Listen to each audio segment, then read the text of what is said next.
কিস্তি চালাতে হয়, কিস্তি টাকা নিছেন কেন? বিয়ে শাদী কার বিয়ে দিচ্ছেন? ও মেয়ের বিয়ে দিচ্ছেন কিস্তি টাকা নিয়ে। কত টাকা? 3 লক্ষ টাকা। মেয়ের বিয়ে দিতে 3 লাখ টাকা লাগে? হ্যাঁ, 2 মেয়েকে একসাথে বিয়ে দিচ্ছেন? একসাথে যৌতুক দিচ্ছেন নাকি?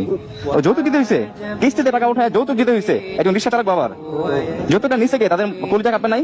ছেলে শিক্ষিত, আপনার মেয়ে বিয়ে পাস, মেয়েকে পড়াশোনা করাইছেন, বিয়ে পাস করাইছেন, তারপরে যৌতুক দিয়ে বিয়ে দিতে হয়েছে। Wake up to reality. বাপ বেটা শ্বশুরের ফার্নিচার নিতে হবে এই কথা বুঝলে কি করে কাপুরুষ? বাপ বেটা ভিক্ষা করো, ভিক্ষা করে করে করে ফার্নিচার বানিয়ে বিবাহ করিও। শ্বশুরের কাছে ফার্নিচার নিতে হবে, টাকা নিতে হবে, মোটরসাইকেল নিতে হবে, এটা কি করে বুঝলে? 25 বছর যাবতে মেয়েটাকে রিস্ক নিয়ে লোকটা লেখাপড়া শিখিয়েছে।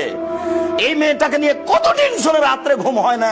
একটা ভালো ছেলে কেমনে পাওয়া যায়, একটা ভালো ছেলে কেমনে পাওয়া যায়। 25-30 বছর মেয়ের বয়স, দিন কাটে না, রাত কাটে না। এরপরে তোমার হাতে তুলে দিয়েছে একটু ভালো থাকবে বলে।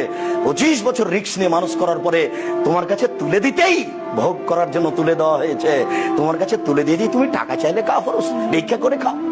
দুনিয়া তো অভাব পড়েছে, ভিক্ষা করে খাও। যদি গ্রামে না দেয় তাহলে ট্রেন স্টেশনে চলে যাও।